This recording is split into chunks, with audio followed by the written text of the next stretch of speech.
Nah, udah nih Jack ini. Siap? Siap, Kak. 1, 2, 3.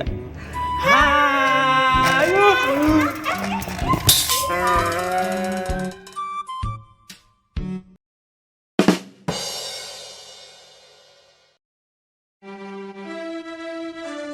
Hai teman-teman, sudah memasuki bulan Agustus nih. Bulan Kemerdekaan Indonesia. Wow, wow, wow. Di bulan ini, Jeki akan membahas tentang hal-hal yang berhubungan dengan sejarah perjuangan kemerdekaan Indonesia. Supaya teman-teman tambah pinter dan juga tambah cinta sama tanah air Indonesia. Nah, kali ini kita akan membahas mengenai perang dahsyat melawan para penjajah yang pernah terjadi di Indonesia. For your information nih teman-teman, di zaman dulu perang itu sering terjadi antar negara. Tujuannya untuk menginvasi atau menambah area kekuasaan di negara tersebut. Di abad ke-17, ekspedisi bangsa Eropa gencar loh dilakukan ke berbagai belahan bumi baru. Zaman dulu mereka naik kapal laut yang rawan badai, penyakit, dan perampok. Awalnya mereka sih orang-orang Eropa yang datang ini mau berdagang. Tapi lama-lama mereka curang teman-teman. Mereka kerap memakai senjata dan mengadu domba warga pribumi sehingga perang tak terhindarkan. Tentu masyarakat setempat tidak mau tinggal diam dong. Seperti di Indonesia dengan rakyatnya yang pemberani, tercatat banyak perang-perang di daerah sebagai bentuk perlawanan atas kesemena-menaan para penjajah. Langsung aja nih, ini dia 5 perang Indonesia melawan penjajah yang paling wow wow wow. Cekidot.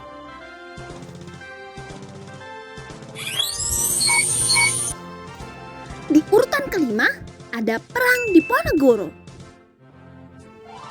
Perang Diponegoro terjadi di tahun 1825 sampai 1830. Perang Diponegoro dapat dikatakan sebagai perang jilid 2 dari Perang Jawa yang berlangsung selama 5 tahun di Pulau Jawa. Perang Jawa ini adalah perang besar yang berlangsung selama 5 tahun. Sesuai namanya, perang ini dipimpin oleh Pangeran Diponegoro. Dengan prinsip sejengkal tanah harus dibela sampai mati, masyarakat Jawa berperang hingga titik darah penghabisan demi melawan Belanda. Imbas dari perang ini, sekitar 200.000 penduduk Jawa tewas. Sementara pihak Belanda kehilangan 8.000 tentara. Pasukan Jawa banyak yang gugur karena dilemahkan oleh penyakit malaria dan disentri. Wow, wow, wow! Teman-teman pasti pernah lihat foto atau patung dari sang pemimpin perang pemberani ini, yaitu Pangeran Diponegoro, seorang priai Islam asal Yogyakarta yang digambarkan dengan pakaian dan sorban putih sedang menunggang kuda dengan gagah berani. Nomor 4 ada Perang Surabaya. Baru 2 bulan Indonesia merdeka, tepatnya di bulan September 1945, diawali dengan adanya insiden perobekan bendera Belanda di atap sebuah hotel di Surabaya. Rupanya Belanda dan pasukan sekutu tidak tinggal diam teman-teman. Mereka dengan tentara dan persenjataan canggihnya mau menguasai Indonesia lagi. Mereka ingin merebut kota-kota penting di Pulau Jawa. Salah satunya adalah Surabaya di Jawa Timur.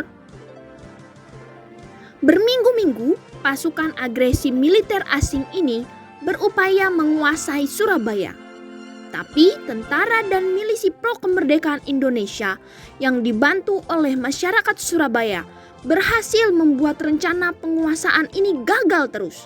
Sampai-sampai pimpinan tentara musuh Brigjen Malabi tewas di medan perang. Tentu saja hal tersebut membuat musuh semakin marah. Puncaknya terjadi pada tanggal 10 November 1945. Hari itu merupakan sebuah bukti nyata perjuangan arek-arek Surabaya dalam berjuang melawan bangsa asing dengan semboyan merdeka atau mati. Wow, wow, wow. Tokoh heroik di perang 10 November ini adalah Bung Tomo, seorang pemuda yang menjadi pembakar semangat arek Surabaya melalui pidatonya di radio. Luar biasa ya kemerdekaan dan perjuangan rakyat Surabaya. Nah, itulah mengapa pada setiap tanggal 10 November kita merayakan Hari Pahlawan. Sebelum lanjut, teman-teman bantu Jeki yuk. Subscribe, pencet tombol loncengnya. Oke?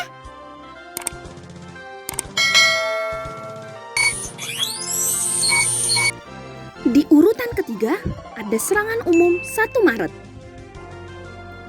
Perang ini diawali dengan melakukan serangan secara diam-diam dengan jumlah tentara lokal yang tidak banyak. Strategi perang ini dikenal dengan Perang Gerilya. Perang gerilya ini dipimpin oleh Jenderal Besar Raden Sudirman. Perang ini merupakan respon atas agresi militer Belanda kedua. Dalam kondisi lemah akibat penyakit TBC, Sudirman tak gentar untuk terus bergerilya melawan penjajah. Bersama sekelompok kecil tentara dan dokter pribadinya, mereka berjalan jauh, melewati hutan, gunung, sungai dan lembah, meski harus ditandu. Wow, wow, wow! Puncak perang ini terjadi pada pagi hari di tanggal 1 Maret 1949. Serangan besar-besaran ini dilakukan di seluruh wilayah Indonesia dengan fokus utama di Yogyakarta, ibu kota Indonesia pada masa itu. Dalam waktu 6 jam, kota Yogyakarta berhasil dikuasai oleh pasukan Indonesia dan peristiwa ini dikenang sebagai serangan umum 1 Maret 1949. Sedihnya, setelah peristiwa tersebut, Sudirman masih harus berjuang untuk melawan TBC, hingga akhirnya menghabiskan nafas terakhir di Magelang pada usia yang relatif muda, yakni 34 tahun. Untuk mengenang jasanya, Jenderal Sudirman dijadikan nama jalan protokol di kota-kota besar. Patung sang jenderal besar ini juga berdiri tegak di Jakarta loh. Di nomor 2 ada Perang Puputan Margarana. Teman-teman pasti pernah melihat foto bapak ini di pecahan uang 50.000. Iya, bapak ini adalah pahlawan nasional. Namanya adalah I Gusti Ngurah Rai. Dia adalah pemimpin perang dahsyat yang pernah terjadi di Bali, yang dikenal dengan Puputan Margarana. Tepatnya pada 20 November 1946, sang pemimpin perang, Kolonel I Gusti Ngurah Rai, melakukan pertahanan terhadap Desa Marga dari serangan Nika. Masyarakat Bali berprinsip untuk terus melawan, pantang bagi mereka untuk mundur dan menyerah. Mereka bertekad untuk melakukan perang sampai habis-habisan atau puputan dalam bahasa Bali. Karena prinsip ini, sebanyak 96 orang gugur, termasuk I Gusti Ngurah Rai. Sementara di pihak Belanda, kehilangan 400 orang akibat puputan Margarana. Lebih banyak dari pihak masyarakat Bali. Padahal Belanda sudah mendatangkan seluruh pasukannya yang berada di Bali plus pesawat pengebom yang didatangkan dari Makassar. Wow, wow, wow. Lagian kenapa sih om-om bule tentara musuh nggak pada wisata di Pantai Kuta aja sih? Malah pada perang. Iya, sebelum lanjut, Jeki mau kasih info nih buat teman-teman sama om tante. Jejak Kaki ada layanan konseling online loh sama ada tes psikologi via online juga. Jadi tetap aman di rumah. Boleh hubungin langsung di nomor ini ya, atau cek IG kita.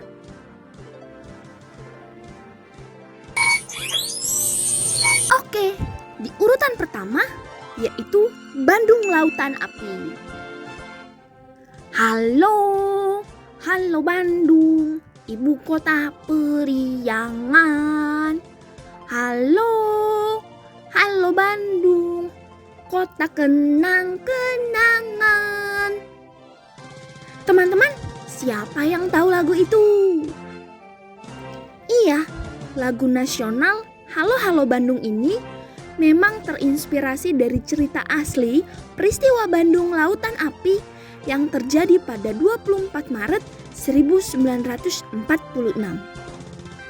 200.000 penduduk Bandung sengaja membakar habis rumah-rumah mereka lalu berjalan berarak-arak menuju ke pegunungan di selatan Bandung.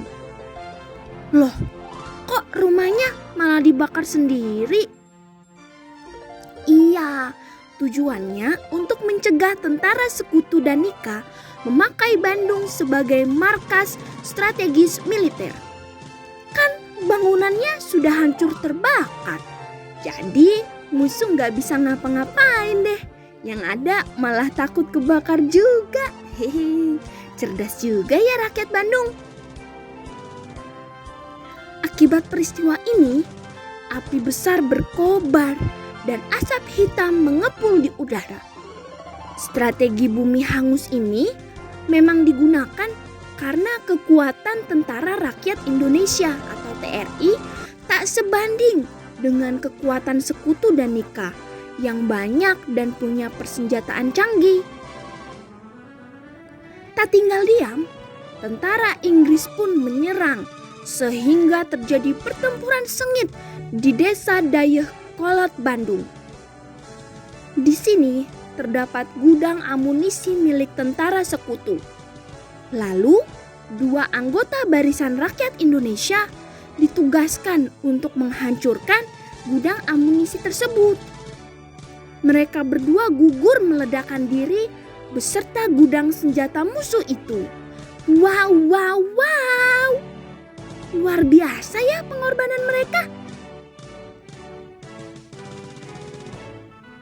Nah, itu tadi teman-teman, 5 perang dahsyat yang pernah terjadi di Indonesia yang wow banget. Perang memang gak baik, lebih enak tuh damai-damai kan ya. Makanya kita harus menghargai perjuangan dan pengorbanan para pahlawan kita ya. Oke deh, sampai ketemu lagi sama Jeki di episode selanjutnya, edisi Kemerdekaan Indonesia. Merdeka!